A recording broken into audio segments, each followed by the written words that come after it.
BBC Bangla আপনাদের স্বাগত। আজ আপনাদের সাথে লন্ডন স্টুডিও থেকে আছি মানসী বড়ুয়া, আর ঢাকায় আমার সাথে থাকছেন আকবর হোসেন।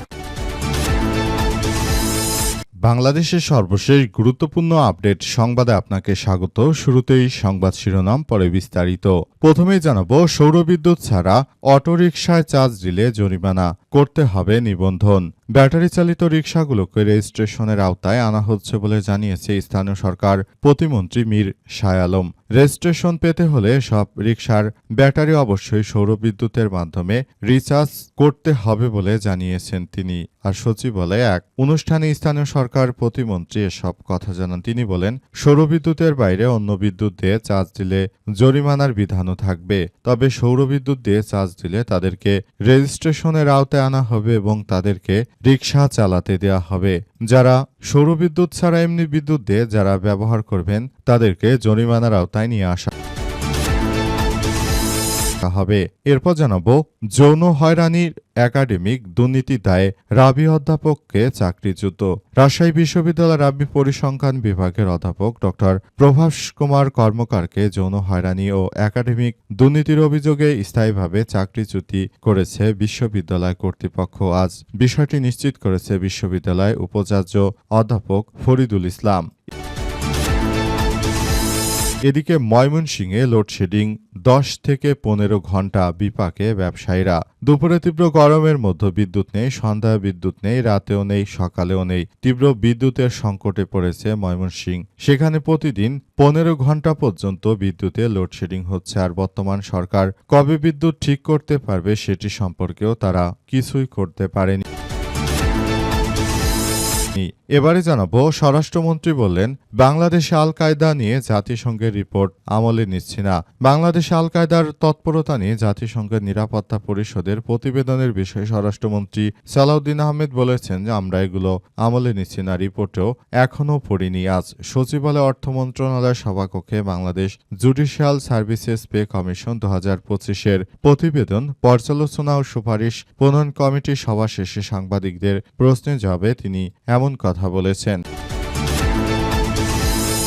এবং সর্বশেষ জানাবো, সৌদি পাকিস্তান তুরস্কের যৌথ প্রতিরক্ষা চুক্তি ওয়াও বললেন ডোনাল্ড ট্রাম্প। তুরস্ক, পাকিস্তান এবং সৌদি আরবের মধ্যে মক্কা যৌথ প্রতিরক্ষা চুক্তি স্বাক্ষরের বিষয়টিকে স্বাগত জানিয়েছে মার্কিন প্রেসিডেন্ট ডোনাল্ড ট্রাম্প। আজ ট্রাম্পের সামাজিক যোগাযোগ মাধ্যম ট্রুথ সোশ্যালের বরাতে এই তথ্য নিশ্চিত হওয়া গেছে। তবে চুক্তি সই করার বিষয়টি নিয়ে ট্রাম্পের এই স্বাগত জানানোকেও ধন্যবাদ জানিয়েছে পাকিস্তানের প্রধানমন্ত্রী শেহবাজ শরীফ। তিনি ট্রাম্পকেও ধন্যবাদ জানিয়েছেন যে এই প্রতিরক্ষা চুক্তিতে যেহেতু ট্রাম্প সমর্থন করছে, সুতরাং তাকেও ধন্যবাদ জানিয়েছেন শেহবাজ শরীফ। প্রিয় দর্শক, এতক্ষণ শুনছিলেন সংবাদ শিরোনাম, এবারে বিস্তারিত। তবে তার আগে বন্ধুরা, অনুরোধ থাকবে এই সংবাদটিতে একটি লাইক দিন। এই চ্যানেলে আপনি নতুন হয়ে থাকলে আমাদের সংবাদটি দেখতে দেখতে চ্যানেলটি সাবস্ক্রাইব করে রাখুন। কমেন্ট করে বন্ধুরা আপনার মূল্যবান মতামত জানিয়ে দিন আপনি বিশ্বের কোন দেশ থেকে বা বাংলাদেশের কোন স্থান থেকে আমাদের সংবাদটি দেখছেন এবং শুনছেন। আর বন্ধুরা, সংবাদটি আপনার সোশ্যাল মিডিয়া ফেসবুকে শেয়ার করে বন্ধুদেরও দেখার সুযোগ করে দিন। গাজা যুদ্ধে আপনি যদি নিরীহ ফিলিস্তিনিদের ভালোবেসে থাকেন বন্ধুরা, কমেন্টে ইয়েস লিখে পুরো বিশ্ববাসীকে আমাদের এই তাজা আপডেটটি দেখার সুযোগ করে দিন। এবারে বিস্তারিত। আর বন্ধুরা, দেখতেই থাকুন আমাদের এই লেটেস্ট আপডেট সংবাদ। এবারে বিস্তারিত। সৌরবিদ্যুৎ ছাড়া অটোরিকশায় চার্জ দিলেই জরিমানা, করতে হবে নিবন্ধন। ব্যাটারি চালিত রিকশাগুলোকে রেজিস্ট্রেশনের আওতায় আনা হচ্ছে বলে জানিয়েছে স্থানীয় সরকার প্রতিমন্ত্রী মীর শাহ আলম। রেজিস্ট্রেশন পেতে হলে এসব রিকশার ব্যাটারি অবশ্যই সৌরবিদ্যুতের মাধ্যমে রিচার্জ করতে হবে বলে জানিয়েছেন তিনি। আজ সচিবালয়ে এক অনুষ্ঠানে স্থানীয় সরকার প্রতিমন্ত্রী এই তথ্য জানান। তিনি বলেন, সৌরবিদ্যুতের বাইরে অন্য বিদ্যুৎ দিয়ে চার্জ দিলেই জরিমানার বিধান থাকবে। প্রতিমন্ত্রী জানিয়েছেন যে ব্যাটারি চালিত রিকশাগুলোকে রেজিস্ট্রেশনের আওতায় আনা হবে, তবে সৌরবিদ্যুতের বাইরে অন্য কোনো মাধ্যমে ব্যাটারি রিচার্জ করা হলে সেই রিকশাকে রেজিস্ট্রেশন দেওয়া হবে না। মীর শাহ আলম জানান যে সৌরবিদ্যুতের বাইরে রিচার্জ করলে ব্যাটারি চালিত বা ই রিকশাগুলোকে আমরা রেজিস্ট্রেশন দেব না বা নবায়ন করব না। এখন থেকে এসব রিকশার নিবন্ধন বিআরটিএ দেবে না উল্লেখ করে তিনি বলেন, সিটি কর্পোরেশন ও পৌরসভা নিবন্ধন দেবে। স্থানীয় সংসদে বিষয়ে আইন পাশ করা হচ্ছে এবং সেই আইনের আলোকে বিধিমালা তৈরি করা হচ্ছে। বিধিমালা নিবন্ধন ফি, নবায়ন ফি এবং অন্যান্য সত্ত্ব নির্ধারণ করা হবে বলে জানিয়েছেন স্বরাষ্ট্র প্রতিমন্ত্রী। তবে অটোরিকশাতে এত বড় ব্যাটারি আসলে দিনের বেলাতে এগুলো রাস্তাঘাটে থাকে, তাহলে রাত্রের বেলা কি করে সৌরবিদ্যুৎ দিয়ে চার্জ দেবে সেসব বিষয় নিয়ে বিএনপির এই মহাবিজ্ঞানীরা কিছুই এখনো জানাতে পারেনি। যৌন হয়রানি একাডেমিক দুর্নীতির দায়ে রাবি অধ্যাপক চাকরিচ্যুত। রাজশাহী বিশ্ববিদ্যালয়ের রাবির পরিসংখ্যান বিভাগের অধ্যাপক ড প্রভাস কুমার কর্মকারকে যৌন হয়রানি এবং একাডেমিক দুর্নীতির অভিযোগে স্থায়ীভাবে চাকরিচ্যুত করেছে বিশ্ববিদ্যালয় কর্তৃপক্ষ। আজ বিষয়টি নিশ্চিত করেছেন বিশ্ববিদ্যালয়ের উপাচার্য অধ্যাপক ফরিদুল ইসলাম। এর আগে গত বৃহস্পতিবার 13 আগস্ট বিশ্ববিদ্যালয় নীতি নির্ধারণী ফোরাম সিন্ডিকেটের 548তম সভায় তাকে চাকরিচ্যুতি করার সিদ্ধান্ত নেওয়া হয়। বিশ্ববিদ্যালয় সূত্র থেকে জানা গেছে, গত বছরের 4 আগস্ট অধ্যাপক প্রভাস কুমারের বিরুদ্ধে নিজ বিভাগের এক ছাত্রীকে চেম্বারে ডেকে নিয়ে শারীরিকভাবে তাকে লাঞ্ছিত ও কুরুচিপূর্ণ প্রস্তাব দেওয়ার অভিযোগ উঠেছে। এই ঘটনায় 13 আগস্ট বিভাগের সভাপতি বরাবর লিখিত অভিযোগপত্র দেয়া হয়েছে। উক্ত শিক্ষার্থী তিনি অভিযোগপত্র দিয়েছেন বলে জানা গেছে এবং তিনি যে এই ধরনের ঘটনাটি ঘটিয়েছেন সেটা আসলে কোনোভাবেই গ্রহণযোগ্য হতে পারে না। একজন ইউনিভার্সিটির একজন শিক্ষক হয়ে তিনি কেন এই ধরনের ঘটনাগুলো ঘটিয়েছেন সেটি সম্পর্কে তার কাছে জিজ্ঞেস করা হলে তিনি কোনো সদুত্তর দিতে পারেননি। অবস্থায় পরিস্থিতি আসলে থমথমে অবস্থা বিরাজ করছে। সবাই যার যার জায়গা থেকে বলাবলি করতে শুরু করেছে। এটা কোন ধরনের অন্যায় কাজ এবং এটা সবার জন্য খুবই দুঃখজনক এক ব্যাপার হয়ে দাঁড়িয়েছে বলে উল্লেখ করা হয়েছে। ময়মনসিংহে লোডশেডিং 10 থেকে 15 ঘন্টা, বিপাকে ব্যবসায়ীরা।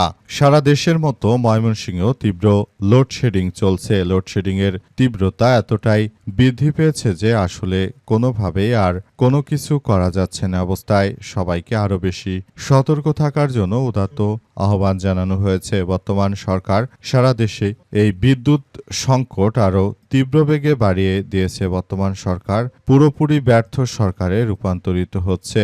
দেশে যেভাবে চলছে তাতে করে দেশের ব্যবসা বাণিজ্য সবকিছুতে একটা ধস নামার আশঙ্কা দেখা দিচ্ছে।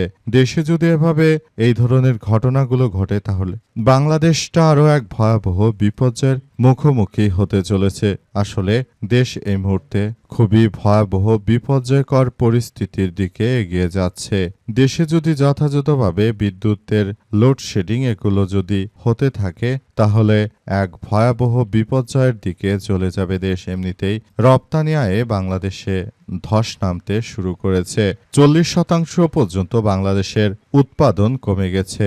যদি এই সরকার যথাযথ সময়ে বিদ্যুৎ ও গ্যাস দিতে না পারে তাহলে বাংলাদেশের জন্য খুবই এক ভয়াবহ বিপর্যয়কর অধ্যায় আসলে চলতে শুরু করেছে।